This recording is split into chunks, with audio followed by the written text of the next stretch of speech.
2 दिन पूर्व इसी मंच से भारतीय जनता पार्टी ने जिस तरह का हलफनामा प्रियंका गांधी वाड्रा ने दायर किया था, उस पे प्रमुख मुद्दे कुछ उठाए थे, जिसमें बड़ी प्रमुखता से जो भ्रष्टाचार crime master Gogo Robert Vadra करते आए हैं और उन्हें गांधी परिवार का संरक्षण प्राप्त है, पहला वो था।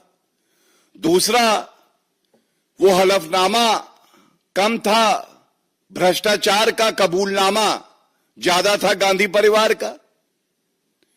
उसके साथ ही किस तरह से दलित समाज से जो अध्यक्ष है कांग्रेस पार्टी, उनका अपमान किया गया, ये मुद्दा हमने उठाया था बड़ी प्रखरता से। और वंशवाद टपक रहा था जब ये हलफनामा प्रियंका गांधी वाड्रा ने दायर किया, हमने इसको भी इंगित किया था। उसी कड़ी में आज बहुत ही महत्वपूर्ण प्रेस वार्ता ये करी जा रही है, और ये इसलिए की जा रही है कि ये हमारी जिम्मेदारी है कि जो भारत का संविधान कहता है, माननीय सर्वोच्च न्यायालय कहता है, हर प्रत्याशी और हर नागरिक पे लागू है। ऐसा क्यों है? ये गांधी परिवार, नकली गांधी परिवार समझता है कानून से ऊपर है, और चुनौती देकर हम दोनों यहां बैठे हैं, कुछ तथ्य आपके समक्ष रखेंगे, और अगर हिम्मत है राहुल गांधी में, प्रियंका गांधी वाड्रा में, सोनिया गांधी जी में, मल्लिकार्जुन खड़गे जी में, तो जो विधिक बिंदु, जो धोखा और फरेब भारत की जनता के साथ प्रियंका गांधी वाड्रा ने, राहुल गांधी ने किया है, उसको हम उजागर करेंगे और प्रश्न पूछेंगे। देखिए, सबसे पहले ये बताना अनिवार्य है, सर्वोच्च न्यायालय का judgment union of India versus ADR आया, और सर्वोच्च न्यायालय ने ये डायरेक्शंस दिए हैं कि कोई भी प्रत्याशी हो, उसको अपनी क्रिमिनल हिस्ट्री, और दूसरा जो तीसरा बिंदु है इसमें, the assets, immovable, movable bank balance of a candidate end of his her spouse and that of dependents. ये जो वाक्य मैंने बोला, ये सुप्रीम कोर्ट जजमेंट से मैं बोल रहा हूं, पढ़ रहा हूं। आप ये देखिए इसमें क्या लिखा है। असेट्स, पहली बात नोट करिए, असेट्स अपने भी और अपने जीवन साथी और प्रियंका गांधी वाड्रा के केस में Robert Vadra crime master Gogo के और डिपेंडेंट जो है उनके, ये स्पष्ट हो गया। और ये क्यों जरूरी है? ये इसलिए जरूरी है क्योंकि सुप्रीम कोर्ट का ही एक और जजमेंट है। देखिए, वोटर और नागरिक का हक, अधिकार, वही राहुल गांधी जो संविधान को ऐसे उठा के घूमते हाथ में दिखाते हैं, लेकिन पढ़ाई कभी नहीं करते कि अंदर क्या लिखा है। उन्हीं राहुल गांधी जी से आज ये सवाल है। ये है जनता का अधिकार, हर एक नागरिक का अधिकार, वोटर का अधिकार। और ये लाइन मैं सुप्रीम कोर्ट जजमेंट एक और है उससे पढ़ रहा हूं। The voter has the elementary right to know full particulars of a candidate who is to represent him in parliament/assemblies, and such right to get information is universally recognized. ये अधिकार है। और ये कहां से आता है? अनुच्छेद 19(1)(a, article 19(1)(a of the Indian Constitution. Though Rahul Gandhi has been reading the Italian Constitution, this is about the Indian Constitution. तो दो बातें मैंने आपको बताई, क्या बताना अनिवार्य है। दूसरा अधिकार है ये जनता का, जो जानना चाहती है कि उसका जो प्रत्याशी है उसकी क्रिमिनल हिस्ट्री क्या है, उसके असेट्स कितने हैं, लायबिलिटीज कितनी है, और उसके बाद एक इन्फॉर्म्ड डिसीजन जनता ले सके। मैंने हलफनामा देखा है, ये मेरे हाथ में है, प्रियंका गांधी वाड्रा का। अब मैं इसमें ढूंढता रहा किसी भी जिज्ञासु नागरिक की तरह। हम एक जिम्मेदार पार्टी हैं, हमारा हक है हम नागरिकों की आवाज बने। तो एक घोटाला नेशनल हेराल्ड केस का, जिसमें AJL कंपनी और यंग इंडिया कंपनी का बात होती है, किस तरह से उसका कंट्रोल गांधी परिवार ने लिया था। अब ये मेरे हाथ में जो है, ये पहला प्रमाण है किस तरह से there is a non disclosure of essential information. अगर आपने कोई जरूरी तथ्य छुपाए हैं जो अनिवार्य है बताना, ये नॉन डिस्क्लोजर जो किया इन्होंने, ये IT-80 का पब्लिक डोमेन में है। ये पब्लिक डोमेन में ये जजमेंट्स होते हैं, ऑर्डर्स होते हैं। Assessment year of 2011 and 12, order dated है, date of order 31 of March 2022। इसका एक पेज 53 है, लंबा ऑर्डर है लेकिन पेज 53 रेलेवेंट है। ये देखिए, इसमें ये लिखा है, in order to achieve object of holding 100% share of the AJL by the Young India and majority share holders and their relative like Shri Rahul Gandhi and, very important, please underscore, Shrimati Priyanka Gandhi Vadra have purchased additional 47,513 shares and 2,62,411. This number relates to Priyanka Gandhi Vadra. Shares through Ratandeep Trust and Janhit Nidhi Trust respectively. अगर प्रियंका गांधी वाड्रा किसी trust के माध्यम से भी 2,62,411 shares hold करती हैं, आपने इस एफिडेविट में जो मेरे समक्ष है क्यों नहीं ये बताया है कि ट्रस्ट के ही माध्यम से असेट तो है, इट इज एन असेट। मैंने वो लैंग्वेज सुप्रीम कोर्ट जजमेंट की पढ़ी, असेट होगा तो आपको बताना होगा। ट्रस्ट में आप ट्रस्टी हैं, शेयर्स होल्ड करते हैं, और ये आपके पास होना इसलिए चाहिए था कि ये यंग इंडिया का असेसमेंट ईयर 2011-12 का ऑर्डर है। अगर आप शेयर होल्ड करती हैं तो आपने क्यों नहीं ये बताया? So this amounts to non disclosure of assets. And ये क्यों किया है? इसका एक राजनीतिक पहलू है। कट्टर बेईमान, सबसे बड़े भ्रष्टाचारी पूरे विश्व में राजनीतिक कोई अगर परिवार है तो वो गांधी परिवार है। और जब बात आती है कि सार्वजनिक करिए अपनी जितनी संपत्ति है, जो असेट्स हैं, तो ये लोग सोचते हैं संविधान को तार-तार कर देंगे, कानून को झुका देंगे, जनता को बेवकूफ बना देंगे, क्योंकि हम नकली गांधी परिवार हैं। लेकिन ऐसा होने वाला नहीं है।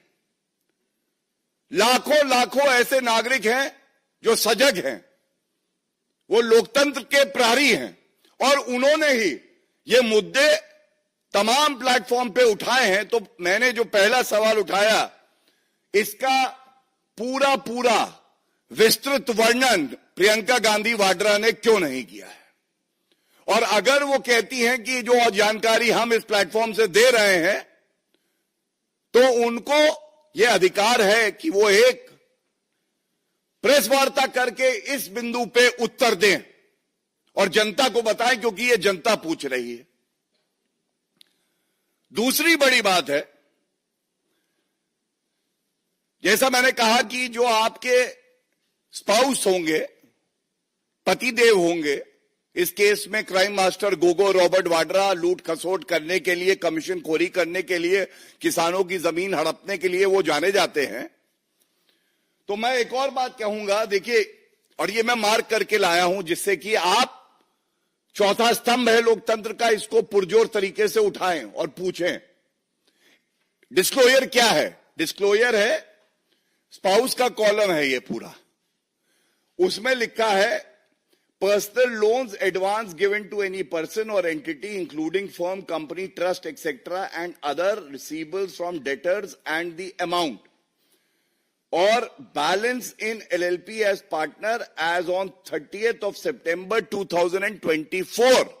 रॉबर्ट वाड्रा, 3 कंपनी का नाम ये लिखते हैं। बड़ी जिम्मेदारी से बात रख रहा हूं, इसको जरूर प्रमुखता से उठाइए और पूछिए कि ये कैसे ओमिशन है, गलत फैक्ट्स देना, छुपाना। 3 कंपनी जिसमें 3 LLPs हैं, जिसमें रॉबर्ट वाड्रा बताते हैं पार्टनर है, वो है Blue Breeze Trading, North India IT park LLP और तीसरी स्काईलाइट हॉस्पिटैलिटी। लेकिन यह भी सार्वजनिक है जानकारी, क्योंकि ये रिटर्न्स फाइल करते हैं, सोशल मीडिया पे चल रही है। जो जानकारी सामने आई है और ये जनता ने उठाई है, Robert Vadra, crime master Gogo is a partner in 5 LLPs, 5 में हैं। और 5 कौन सी हैं? 3 मैंने नाम ले लिए। एक है रियल अर्थ एस्टेट्स, जिसका पैन नंबर भी है हमारे पास, लेकिन मैं सार्वजनिक नहीं कर रहा। जानकारी उपलब्ध कराने के लिए इतना आवश्यक है, real earth estates LLP, Robert Vadra is a partner in this LLP as per the documents filed by him only. And दूसरी कंपनी है Lambodar art enterprises India LLP, इसका पैन नंबर भी है। मैंने आपको 3 जो उन्होंने हलफनामे में दी और 2 उसके बाद और कंपनी जो हैं वो आपके समक्ष रख दी हैं। क्या नहीं चाहिए गांधी परिवार को, सोनिया गांधी जी को, जिन्होंने देश का जीजा जी बना दिया था अपने समय में, रॉबर्ट वाड्रा को? बताएं कि ये तथ्य जो हम उठा रहे हैं ये सत्य है कि नहीं। ये जो जनता की आवाज आ रही है कि कब तक लूट खसोट करोगे, कब तक फरेब करोगे भारत की राजनीति में। और इसीलिए इन्हें बंटी बबली कहना गलत नहीं होगा। बंटी बबली आए हैं झूठी राजनीति करने, फरेब की राजनीति करने। और कानून से ऊपर अपने आप को कभी मत समझिएगा। कानून का हाथ जब पड़ता है, अच्छे अच्छों को उनकी हैसियत पता चल जाती है। अगर आप जनता का सम्मान करते हैं तो आपको तुरंत चाहिए कि आप जो प्रश्न हमने उठाए हैं regarding non disclosure of assets, shares and 2 LLPs where Robert Vadra is a partner not having been disclosed in the affidavit filed by Priyanka Gandhi Vadra as is mandatory as per the Supreme Court judgment, and therefore it raises a very serious question. Now, coming to the last part. The last part is the outcome. Very responsibly, I must also state this. The first principle is no one is above the law of the country. The Supreme Court judgment is binding on all citizens and all institutions. The Gandhi Parivar is not above the law of the country or the constitution of our country. If what we have stated today with utmost responsibility on the basis of the documents that are irrefutable,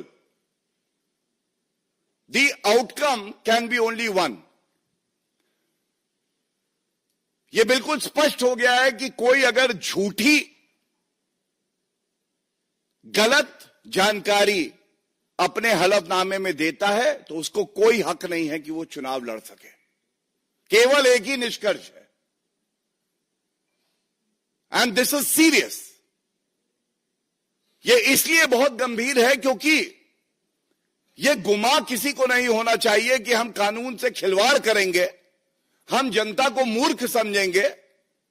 जनता ही जनार्दन है और हम सब जानते हैं कि अभी चुनावी प्रक्रिया पूरी नहीं हुई है। There are statutory bodies and authorities that have to examine the affidavit, and that is given under oath. furnishing false information that is misleading under oath itself is a crime under the penal statutes of the country. And thus I say, आज जनता हिसाब मांग रही है. Bharatiya Janata party ने अपनी प्रतिबद्धता जो संविधान के प्रति है उसको यहां पे जाहिर किया है और इस उम्मीद से ये सवाल पूछे हैं कि गांधी परिवार के सदस्य संविधान का पालन करते हुए हमारे इन प्रश्नों के उत्तर देंगे, जनता के जो प्रश्न है उसके उत्तर देंगे और ये दिखाएंगे कि उनकी नजर में संविधान की वही इज्जत है जो एक आम नागरिक की नजरों में है. भारतीय जनता पार्टी ने ठोस कदम यहां पे प्रेस वार्ता करके जनता की आवाज बन के अपनी प्रतिबद्धता को सिद्ध किया है. अब समय आया है कि जो झूठ फरेब की राजनीति कर रहे हैं वो अपनी प्रतिबद्धता संविधान के प्रति और भारत के नागरिकों के प्रति और वायनाड के नागरिकों के प्रति सिद्ध करे. कानून से ऊपर वो नहीं है और जो भी कदम आवश्यक होंगे लोकतंत्र को मजबूत करने के लिए भारतीय जनता पार्टी हर वो ठोस कदम उठाएगी और अग्रसर रहेगी कि झूठ और फरेब का पर्दा पूरी तरह से फाश हो.